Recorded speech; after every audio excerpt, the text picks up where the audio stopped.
Friends, आज हम बात कर रहे हैं यस बैंक की। यस बैंक के एमडी और सीईओ प्रशांत कुमार ने लिया है बहुत बड़ा फैसला। उनके निर्णय की वजह से यस बैंक बहुत जल्द पूरी तरह से एनपीए फ्री हो जाने की पूरी तैयारी हो चुकी है। तो क्या है वो फैसला और उसके क्या दूरगामी परिणाम होने वाले हैं? ऐसा क्या निर्णय ले लिया जिसकी वजह से बहुत जल्द यस बैंक पूरी तरह से एनपीए फ्री हो जाएगी? उसको हम अच्छे से डिस्कस करेंगे और जानने की कोशिश करेंगे। साथ में आज के ट्रेडिंग सेशन के दौरान भी दो ब्रोकरेज हाउस की तरफ से फिर से उसी एनपीए को लेकर डराया गया, जिसकी वजह से फिर से जो बड़ी तेज़ी बनने वाली थी वो बन नहीं पाई। तो वो क्या है उनकी तरफ से डर, उसको भी हम डिस्कस करेंगे। और आगे क्या रणनीति बन रही है यस बैंक को लेकर। यस बैंक के अंदर बहुत बड़े अब चेंज आने की तैयारी हो चुकी है। एक बड़े पड़ाव पे आ चुका है यस बैंक। यहाँ से अब कुछ भी हो सकता है, तो उसको अच्छे से हम डिस्कस करेंगे इस वीडियो के माध्यम से। लेकिन फ्रेंड, उससे पहले अगर आप पहली बार मेरे चैनल पे आए तो चैनल को सब्सक्राइब कर दीजिए, एक बेल आइकन दबा दीजिए ताकि जब भी नया वीडियो बनाऊँ पहला नोटिफिकेशन आपको मिले। चलो फ्रेंड्स, वीडियो स्टार्ट करते हैं। मैं हूँ आपका दोस्त एसबी दवे और मेरे चैनल ऑनलाइन कमाई में आपका बहुत बहुत स्वागत है। फ्रेंड्स, सबसे पहले हम आज यस बैंक के कारोबार को डिस्कस कर लेते हैं। आज यस बैंक का स्टॉक 16.40 पर ओपन हुआ और इसने हाई बनाई 16.70 की और ये लो में चला गया 16.30 के। लेकिन बाद में क्लोजिंग ऊपर की तरफ आई है थोड़ी 16.50 पर करीब 0.61% अप पर क्लोजिंग आई है। पॉजिटिव माहौल बना है और उसके पीछे वजह बनी है प्रशांत कुमार का बहुत बड़ा बोल्ड निर्णय है। उसको हम डिस्कस करेंगे आगे। पहले वॉल्यूम की बात कर लेते हैं। बीएससी में 35,48,000 का वॉल्यूम हुआ और सामने 18,20,000 की डिलीवरी उठाएगी और डिलीवरी का परसेंटेज है 51.30%। वॉल्यूम बहुत ज़्यादा कम हो चुका है। उसके पीछे वजह है कि अब लोगों ने माल बेचना बंद कर दिया है। मुफ्त के भाव में कोई माल बेचना पसंद नहीं कर रहा है और जो भी काम हो रहा है डिलीवरी बेस हो रहा है। जिसको भी ज़्यादा ज़रूरत है वो बेच रहा है, तो वो माल सामने खरीदा जा रहा है। लेकिन वॉल्यूम कम हुआ है, लोगों ने अब समझ लिया है कि इसको सेल नहीं करना है। एनएससी की बात कर लेते हैं। एनएससी में 4,82,02,000 का वॉल्यूम हुआ और सामने 1,91,82,000 की डिलीवरी उठाएगी और डिलीवरी का परसेंटेज है 39.80%।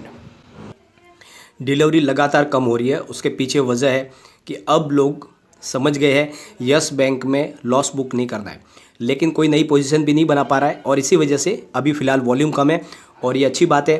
प्राइस स्टेबल हो गई है और अब जो प्रशांत कुमार की तरफ से जो निर्णय लिया गया बहुत ही बड़ा शानदार है। यस बैंक ने एआरसी बनाने के लिए आरबीआई में अप्लाई किया है। प्रशांत कुमार का कहना है कि अगर हमें अप्रूवल मिल जाता है तो सारे क्लियरेंस मिलने के 6 महीने के अंदर ही हम पूरी तरह से ऑपरेशनल मोड में आ जाएंगे। प्रशांत कुमार का कहना है कि हम शुरुआत में एआरसी में 10 बिलियन रुपीज़ हम डालने को तैयार है और बहुत सारे फॉरेन इन्वेस्टर हैं जो हमारे साथ बिजनेस करने को इंटरेस्टेड है। वो हमारे साथ पार्टनरशिप करने के लिए तैयार है और वो भी आगे जाकर 25 बिलियन रुपीज़ इन्वेस्टमेंट करने को तैयार है। तो प्रशांत कुमार का कहना है कि हम शुरुआत में 50,000 करोड़ के बैड लोन को निपटारा करने की तैयारी में है। इतनी हमारी कैपेसिटी है कि हम 50,000 करोड़ के बैड लोन को निपटारा कर सके। जैसे कि प्रशांत कुमार ने जब से यस बैंक की बागडोर संभाली है, वो सबसे ज़्यादा फोकस यस बैंक के बैड लोन को यानी एनपीए की रिकवरी में ही ध्यान दे रहे हैं। और पिछले दिनों अनिल अंबानी की ऑफिस के ऊपर भी उन्होंने फिजिकल रूप से कब्जा कर लिया था और प्रशांत कुमार ने लोन रिकवरी के लिए एक प्रोफेशनल की टीम बनाई हुई है जो बहुत अच्छे से ही एनपीए की रिकवरी कर रही है। और इसी प्रोफेशनल टीम की वजह से ही प्रशांत कुमार को आइडिया आया कि क्यों न हम ही एआरसी बना दें, यानी अपनी खुद की बैड लोन की रिकवरी के लिए एसेट रिकंस्ट्रक्शन कंपनी बनाई जाए और दूसरी बैंकों का एनपीए भी खरीद कर उसको भी निपटारा किया जाए। तो जिस तरह से एक बड़ा निर्णय प्रशांत कुमार की तरफ से लिया गया है एआरसी बनाने का, तो उससे जो यस बैंक के एनपीए को दिखा के जो रिटेल इन्वेस्टर को लगातार डरा रहे थे और जो सेल के टारगेट दे रहे थे, उनकी दुकान बंद होने की अब पूरी तैयारी हो चुकी है। क्योंकि यस बैंक तो खुद जब दूसरी बैंकों से एनपीए खरीदने की तैयारी कर रहा है, तो मतलब यह है कि यस बैंक का अब 1 रुपया भी कोई खा नहीं पाएगा और यस बैंक अपने पूरे एनपीए की रिकवरी कर पाएगा। क्योंकि ऑलरेडी अब वो उसको एनपीए किसी को बेचना नहीं पड़ेगा, बल्कि वो खुद ही एनपीए की रिकवरी करेंगे। जब उनकी खुद की एआरसी होगी तो जो कमीशन लगने वाला है, जो परसेंटेज कटता है, यानी जब भी कोई एआरसी किसी से बैंक से बैड लोन खरीदती है तो उसके पीछे भुगतान किया जाता है वो 70% या 60% का ही होता है। कम से कम 40% का राइट ऑफ करना होता है। तो अब यस बैंक खुद जब एआरसी अपनी बनाएगी और उसकी खुद की घर की अपनी कंपनी होगी यस बैंक की, तो उसका 1 भी रुपया नहीं डूबेगा, उसकी पूरी रिकवरी हो जाएगी। तो उसकी वजह से यस बैंक है जो भी प्रॉब्लम है, जो बैड लोन का जो टेंशन था, वो खत्म होने की तैयारी हो चुकी है।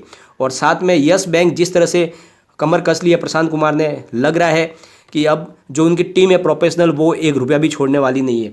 तो इस तरह से यस बैंक ने एक बहुत बड़ा निर्णय लिया है अपनी खुद की ARC बनाने की, यानी यस बैंक खुद अपनी बैड बैंक बनाएगी और दूसरों के पास से भी बैड लोन खरीद के उसका निपटारा करेगी। तो एक बहुत बड़ा बिजनेस शुरू करने की तैयारी कर ली है प्रशांत कुमार ने, क्योंकि प्रशांत कुमार के पास बहुत ही मजबूत एक प्रोफेशनल टीम है। तो इससे समझ में आ गया है कि अब यस बैंक क्या चीज़ है, और जो लोग इसकी डराने के लिए बार बार इसके जो टारगेट दे रहे थे, अब उनकी भी दुकान बंद होने की तैयारी हो चुकी है। और इसी को लेकर आज दो और ब्रोकरेज फर्मों की तरफ से भी डराने वाली बातें की गई है। आज एलेरा कैपिटल्स और आनंद राठी की तरफ से भी कहा गया, फिर से कहा गया है कि यस बैंक का NPA उनके लिए मुसीबत पैदा कर रहा है, क्योंकि उन्होंने ज़्यादातर रियल इस्टेट सेक्टर और हॉस्पिटलिटी में दिया हुआ है लोन है, और दोनों ही सेक्टर अभी कोरोना की मार से अभी तक उभर नहीं पाए हैं, इसलिए वहाँ से लोन रिकवरी में ज़्यादा तकलीफ आने वाली है।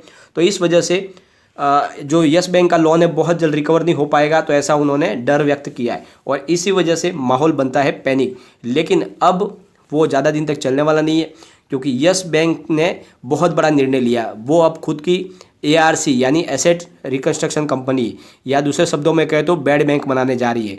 वो अब दूसरों के पास से NPA खरीद के उसका निपटारा करेगी। मतलब यस बैंक ने अपनी तरफ से अपने NPA को निपटाने का पूरा व्यवस्था कर ली है, उनको उनका एक भी पैसा खर्च नहीं करना पड़ेगा, और जो उनका NPA वो पूरी तरह से रिकवर हो पाएगा। और फ्रेंड्स, यस बैंक अपने कारोबार को लगातार बढ़ा रही है, इसी वजह से लग रहा है कि यस बैंक बहुत जल्द रॉकेट बनने वाला है, और जो इसको बोल रहे हैं कि इसमें कुछ बढ़त नहीं होने वाली है, अब उनका समय पूरा हो चुका है। फ्रेंड्स, सबसे बड़ी बात, यस बैंक की सब्सिडियरी कंपनी यस सिक्योरिटीज भी अच्छा परफॉर्म कर रही है, साथ में इंश्योरेंस के बिजनेस में भी अच्छा प्रदर्शन हो रहा है यस बैंक के, और क्रेडिट कार्ड बिजनेस तो दूसरी बड़ी बैंकों से भी आगे निकल गया है, यानी लगातार एक्स्ट्रा जो फैसिलिटी जो दे रही है यस बैंक, उनमें भी बहुत अच्छा प्रदर्शन कर रही है। जो उनका मुख्य बिजनेस बैंक का है वो तो बढ़िया परफॉर्म कर ही रहा है, वो लगातार अच्छा लोन भी बांट रहे हैं। पिछले दिनों उन्होंने लोन मेला भी लगाया था, उसमें MSMEs को लोन बांटा है। लेकिन अब उनकी जो दूसरी जो सब्सिडीज कंपनी है वो भी कारोबार अच्छा कर रही है, और इस वजह से यस बैंक आगे और ज़्यादा आउट परफॉर्म करने वाली है। और जिस तरह से प्रशांत कुमार ने अब निर्णय लिया है, उससे यस बैंक को अब कोई रोक नहीं पाएगा। तो आपको कोई घबराने की जरूरत नहीं है। मैंने लगातार आपको बोला आप यस बैंक में बने रहे, और इस समय तो अब आपको वेट करना है। आपका जो अगर इन्वेस्टमेंट अगर नहीं किया तो अभी भी आप यस बैंक में कर सकते हैं, क्योंकि यस बैंक अब बहुत ज़्यादा जल्दी दौड़ने वाली है और आपको बहुत अच्छा रिटर्न मिलेगा। लेकिन एक बात जो मैंने कल बोली आज फिर बोल रहा हूँ, आपको भी फिलहाल इसमें अगर आपका बहुत ज़्यादा इन्वेस्टमेंट है तो आपको इसमें एवरेज करने की जरूरत नहीं है, और नहीं इसमें ज़्यादा लॉस बुक करने की जरूरत है, क्योंकि जिस तरह से यस बैंक निर्णय लिए जा रही है बहुत जल्द इसमें बड़ी तेज़ी बनेगी, तो वहाँ से आप अपना प्रॉफिट भी बुक कर सकते हैं। और अगर आप लॉन्ग टर्म के लिए बैठे रहोगे तो ये आने वाले समय में जो मल्टी बैगर स्टॉक बनेगा आपको बहुत ही अच्छा प्रॉफिट। तो आप जिस तरह से बैंक में FD करते हो भूल जाते हो, इसी तरह से यस बैंक में भी एक FD करके भूल जाइए, ये आपको माला माल कर देगी। लेकिन फ्रेंड्स, कोई भी इन्वेस्टमेंट करने से पहले अपने फाइनेंशियल एडवाइजर से एक बार एडवाइस ले ले, या अपना खुद का रिसर्च करें, क्योंकि मैंने वीडियो आपके एजुकेशनल पर्पज के लिए ही बनाया है। वीडियो पसंद आए तो लाइक शेयर जरूर कीजिए और चैनल को सब्सक्राइब कर दीजिए। Thank you.